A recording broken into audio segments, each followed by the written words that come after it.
1027 étudiants bénéficient depuis octobre 2017 du stage à l'université Félix Houphouët-Boigny d'Abidjan. Le ministre de la Promotion de la Jeunesse, de l'Emploi des Jeunes et du Service civique a visité ces stagiaires pour s'enquérir de leur situation de formation et d'apprentissage.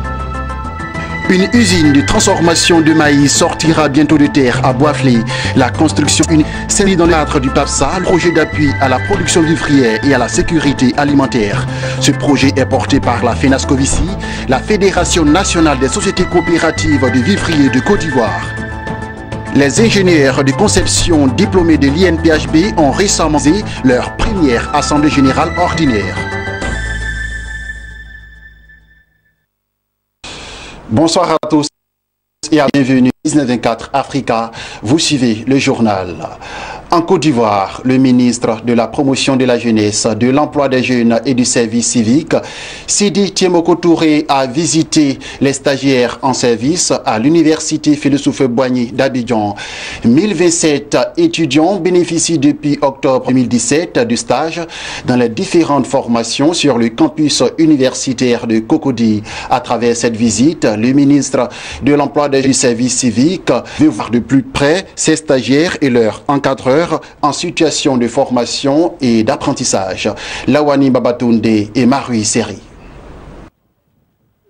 Ils sont au total 1027 étudiants qui bénéficient depuis le 2 octobre 2017 d'un stage dans divers services de l'université Félix Houphouët-Boigny et du Centre régional des œuvres universitaires CROU. Objectif, se frotter aux réalités de l'emploi. En se rendant donc ce lundi sur le terrain, il s'est agi pour le ministre de la Promotion de la Jeunesse, de l'Emploi des Jeunes et du Service civique et son homologue de l'enseignement supérieur et de la recherche scientifique de constater l'effectivité de cette initiative, apprécier les conditions de travail des stagiaires, puis mobiliser davantage d'étudiants avec à la clé une première expérience professionnelle. Démarche saluée par de nombreux bénéficiaires. Pour nous les étudiants, nous avons toujours bien voulu faire des stages afin qu'on puisse s'insérer dans le tissu social. Et aussi je profite de l'occasion pour remercier le gouvernement afin que ce projet de stage puisse perdurer dans le temps. Ce stage cadre bien avec le système LED et en tout cas ce stage est bénéfique pour nous. Vraiment grâce à l'emploi jeune, on a pu vraiment avoir quelques sous, quelques moyens pour pouvoir continuer de faire nos travaux de thèse et de doctorat. En réalité, ce projet dont bénéficient environ 5000 jeunes de Côte d'Ivoire vise à accélérer la dynamique de création d'emplois, à mieux organiser et fédérer les différentes initiatives gouvernementales et des bailleurs en faveur de l'insertion professionnelle des jeunes. Nous avons vu des jeunes qui sont satisfaits de cette opportunité qui leur est donnée d'opérationnaliser leurs connaissances acquises dans les amphis. Et leur dire aussi, passer le message que nous sommes à leur écoute et que c'est vraiment un devoir et une mission du Premier ministre Amadou Bon qui nous a été confiée de nous assurer que tous les jeunes bénéficient de toutes les opportunités d'insertion possibles à travers l'agence emploi jeune. Et donc nous sommes très contents de constater que ce programme fonctionne. Ça nous permet de répondre aux exigences de la réforme licence master doctorat, qui est une réforme qui exige que dans le cursus de l'étudiant, il y ait une formation pratique. Et c'est ce que nous n'avions pas. Et c'est pour ça que je dis qu'aujourd'hui c'est un grand jour. C'est une innovation majeure qui va permettre à nos étudiants de se frotter aux réalités, de faire leur développement personnel et d'apaiser nos campus parce qu'ils seront occupés à faire des stages. Donc ils pensent plus à l'avenir, à leur avenir, à l'avenir de la Côte d'Ivoire. Ces visites techniques s'inscrivent dans le cadre des contacts hebdomadaires du ministre de la Promotion de la Jeunesse, de l'Emploi des Jeunes et du Service civique aux jeunes bénéficiaires des programmes de l'Agence Emploi Jeunes en vue de les encourager et les inviter à persévérer dans le travail pour une insertion professionnelle durable. Parlons agriculture à présent. Après le lancement des opérations de la mise en œuvre du projet d'appui à la production vivrière et à la sécurité alimentaire, PAPSA, Place est maintenant à la construction des différentes infrastructures. Ainsi, après la ville de Mont, c'est au centre-ouest de la Côte d'Ivoire, précisément à Boisflé, que la FENASCOVICI, la Fédération nationale des sociétés coopératives de vivriers de Côte d'Ivoire, va construire une usine de transformation de maïs. La cérémonie de pose de première pierre de cette infrastructure s'est tenue récemment dans la ville en présence des autorités administratives, coutumières et politiques. Le commentaire de Jérémy Aouré. Nous sommes à Boisflé, la capitale de la région de la Maraoué. Le masque Zaouli en attraction. En pays gougro, la sortie de ce masque est synonyme de grands événements.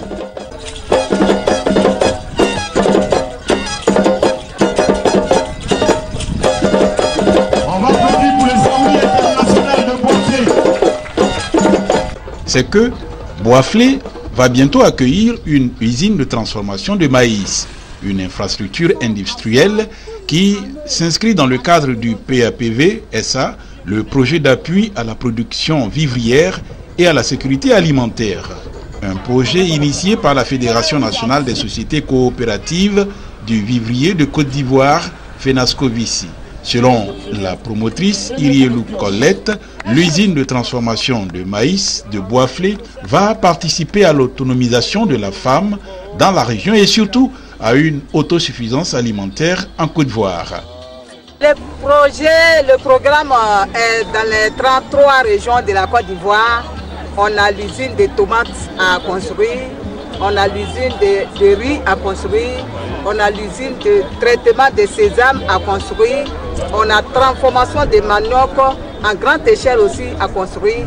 Donc nous avons beaucoup de transformations et nous avons 11 produits que nous allons développer sur 50 000 hectares en Côte d'Ivoire et 70% de ces superficies seront irriguées goutte à goutte pour que sur les 12 mois de l'année, nous ayons les produits de qualité et bien traités et vendre aussi dans les autres pays. Boisflé, désormais engagé dans la réussite du PAPV SA, un projet auquel adhèrent aussi bien les acteurs du vivrier de la région que les cadres et autorités de la capitale de la Maraoué. Votre mobilisation hors pair nous permet de dire que ce que nous allons poser ici comme acte aura un effet très attendu, un effet qui aura une répercussion sur toute la population.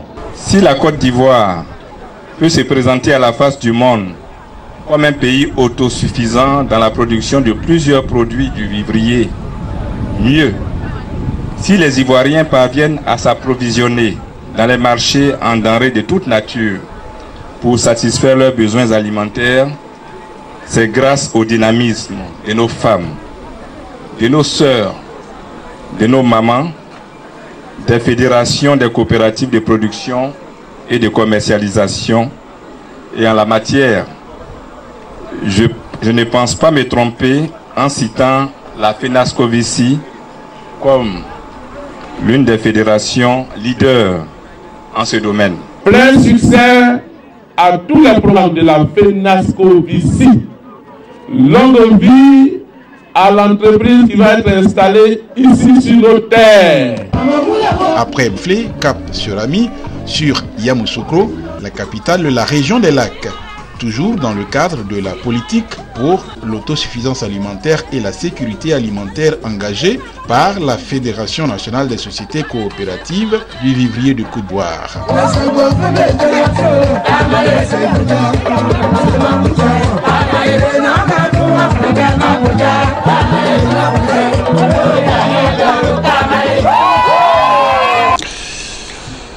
Février 2017, un nouveau bureau prenait les rênes de l'ESMG Engineers, l'amicale des ingénieurs de conception diplômés de l'École supérieure des mines de l'INPHB. 12 mois après, ESMG Engineers organise sa première assemblée générale ordinaire. Une rencontre pour les ingénieurs diplômés de l'INPHB de faire le bilan de leurs activités.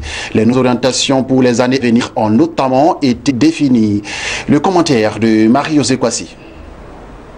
Des résultats positifs au-delà de ce qu'espère l'amicale ingénieur de conception diplômé de l'École supérieure des mines et géologie de l'Institut national Polytechnique Félix Houphouët-Boigny, IPHB. Voici le bilan que dresse l'ESMG Engineers à sa première assemblée générale. Ainsi, en un an, le bureau a noté un regain du dynamisme de l'amicale et de l'intérêt membre. Le bureau des ingénieurs de conception diplômés de l'INPHB a par ailleurs noté une reconnaissance de l'ESMG Engineers au national. Nous avons eu un bilan très positif. Nous avons organisé donc en novembre 2017 la première édition de SG Engineering qui a vu donc la participation de panélistes au haut niveau avec donc le soutien du troll de l'énergie et du développement des énergies renouvelables. Et nous avons pu dégager un certain nombre d'éléments importants sur le local content qui est aujourd'hui d'actualité dans tous les secteurs. Nous avons enregistré de nouvelles décisions de notre amicale, ce qui montre ce dynamisme-là. Et aujourd'hui, nous sommes invités au niveau national à un certain nombre de séminaires. Titre perspective pour l'année 2018, l'amicale a validé un certain nombre d'actions au travers desquelles se dégage la mobilisation des membres et la consolidation des liens de fraternité entre les membres. Pour l'année 2018, l'ESMG Engineers compte organiser des pariers institutionnels renforcés avec les ministères en charge des mines, des hydrocarbures, de l'énergie et de l'eau. Pour cette année 2018, nous avons organisé donc, la deuxième édition de SMG Engineer Morning avec donc, beaucoup plus de partenaires et nous avons également donc, un certain nombre de partenariats que nous sommes en train de signer avec des entreprises, avec des structures des domaines de recrutement ou de la communication. Bien entendu, nous aurons aussi un certain nombre d'activités sur des conférences, sur des sujets actuels et qui sont d'une importance capitale pour le développement des secteurs des mines, du pétrole et de l'exploitation, du traitement et de l'exploitation des eaux en Côte d'Ivoire.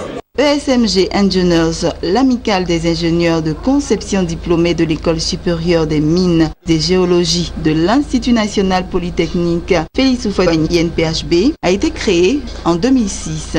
Un réseau de plus de 400 ingénieurs qualifiés qui souhaitent contribuer à leur niveau au développement de la Côte d'Ivoire. Nous nous rendons maintenant en Tunisie où ce sont au total 3826 projets qui sont réalisés ou qui sont en phase de réalisation. Au cours de la période 2013-2016, ces projets présentent des investissements d'environ 2,11 milliards de dollars tout en ayant permis la création de 50 068 emplois, ce qui donne un taux de réalisation des déclarations d'investissement dans le pays de l'ordre de 32,4% sur cette période. Il s'agit là des principales conclusions de l'enquête relative au taux de réalisation des investissements en Tunisie, rendu public au cours d'une conférence de presse par le directeur général de l'agence de promotion de l'industrie et de l'innovation, Samir Béchouel. Voilà, c'est la fin de ce temps d'information. Excellente suite de programmes sur votre chaîne de télévision Business 24 Africa. L'information se poursuit.